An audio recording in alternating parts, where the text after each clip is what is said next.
Assalamualaikum dan selamat pagi anak-anak 6 mesra. Ingat saya lagi tak? Saya Cikgu Khairul Nadirah binti Ibrahim atau lebih dikenali sebagai Teacher Khairul, dan saya akan mengajar kamu Teknologi Maklumat dan Komunikasi ataupun subjek TMK untuk tahun ini. Baik, apa yang kita perlukan untuk kelas PDPR kita? Pertama sekali, tentulah kita perlukan buku teks. Pastikan kamu ada buku teks bersama kamu. Saya perlukan satu buku panjang untuk nota. Saya juga akan gunakan Google Form sebagai borang kehadiran ataupun sebagai salah satu cara untuk saya beri latihan kepada kamu. Ada kalanya saya juga akan gunakan Padlet supaya kamu dapat upload kerja-kerja kamu di situ. Dan kadang-kadang saya juga akan gunakan Quizizz untuk memberi soalan-soalan kepada kamu.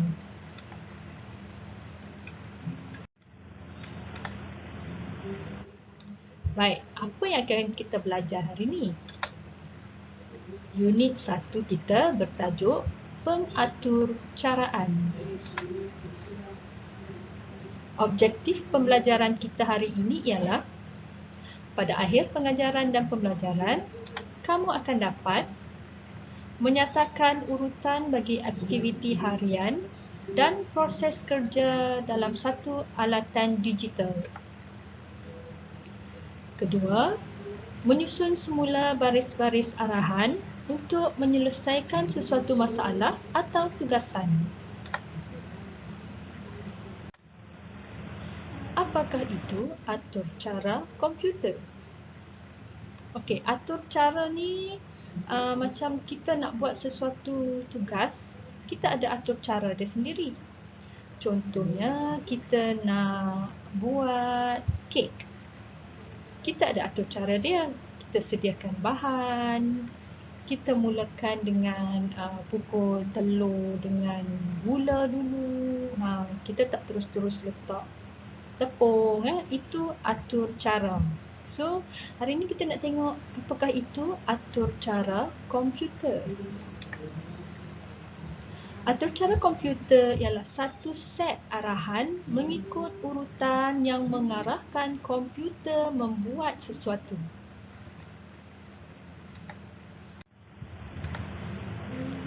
Sesetengah perkakasan harian mempunyai komputer benam. Komputer benam ini mempunyai atur cara komputer yang menentukan cara perkakasan tersebut berfungsi.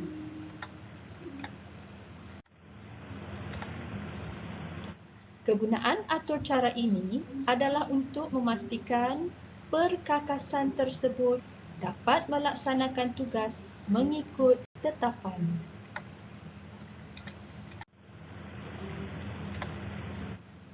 Okey, mari kita terokai kegunaan atur cara komputer dalam perkakasan harian. Okey, sebelum itu kita tengok dulu apakah itu perkakasan harian. Kenal tak apa ni? Ini mesin basuh elektronik. Pernah guna tak di rumah? Pernah tolong mak kamu basuh baju tak?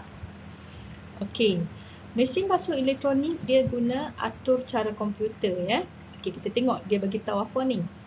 Atur cara komputer yang ada pada saya membolehkan saya mengesan berat muatan, menentukan cara basuhan, tempoh bilasan dan juga masa putaran. Itu atur cara komputer dalam mesin basuh elektronik. Ini apa pula?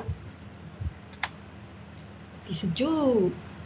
Atur cara komputer yang ada pada saya membolehkan saya menentukan suhu yang sesuai untuk menyimpan makanan.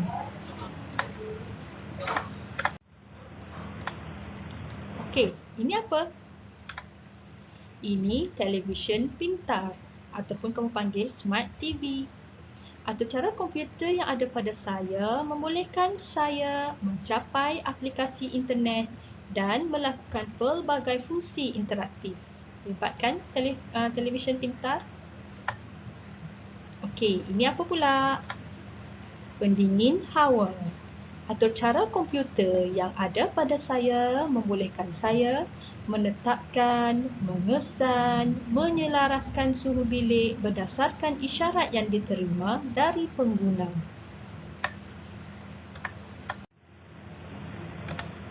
Ini apa? Ini pembersih vacuum robotik. Atur cara komputer yang ada pada saya membolehkan saya bergerak dan membuat pembersihan kawasan yang ditentukan. Ini apa pula?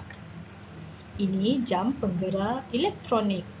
Atur cara komputer yang ada pada saya membolehkan saya menunjukkan masa dan membunyikan penggera dengan pelbagai bunyi. Dan yang terakhir, ketuhan gelombang mikro ataupun yang kamu panggil microwave. Atur cara komputer yang ada pada saya membolehkan saya melakukan pelbagai cara memasak. Dan sebenarnya banyak lagi peralatan harian kita yang menggunakan atur cara komputer, ya.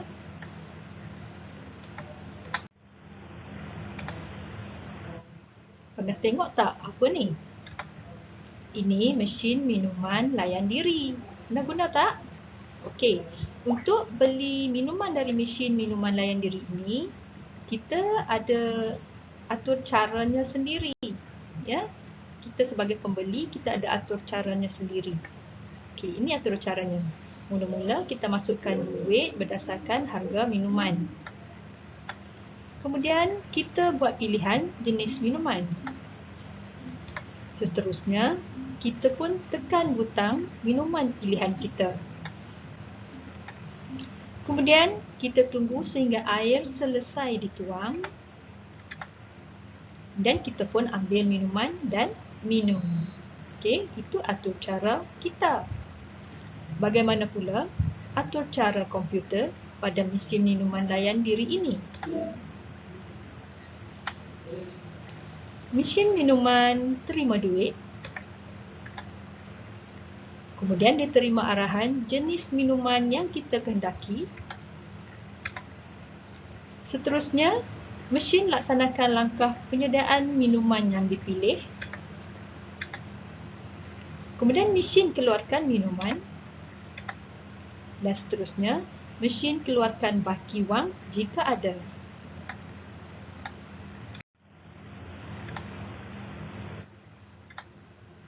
Aktiviti hari ini, saya nak kamu buat dalam buku garis panjang, ya. Okey, lembaran ini dari buku teks kamu, muka surat 8. Kamu tengok di situ arahannya, menyusun langkah-langkah aktiviti harian dan set arahan. A.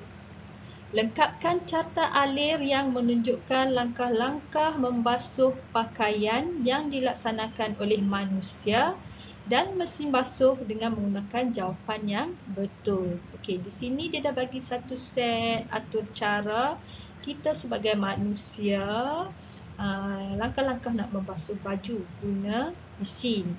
Kamu sekejap lagi, kamu lukis balik carta alir ni dan isikan tempat kosong dengan jawapan yang betul, ya. Okey, lengkapkan carta alir ini.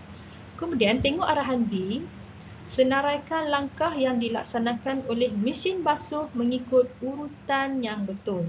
Kamu buat carta alir, langkah, atur cara mesin basuh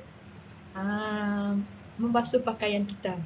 Kamu boleh refer balik, tengok balik nota yang awal-awal tadi, dan kamu boleh tengok balik slide bagaimana mesin air menjalankan atur caranya.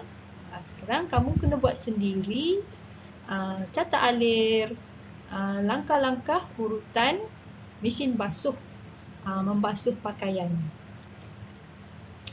Okey, kemudian setelah kamu lukis carta alir untuk latihan ini, kamu perlu hantarkan latihan itu ke Padlet di link yang saya sertakan sebentar lagi, ya. Okey, kamu boleh baca nota dari buku teks dari muka surat 1 hingga 10. Tahniah dan terima kasih kerana menyertai kelas saya hari ini. Dan jangan lupa like dan subscribe YouTube channel saya.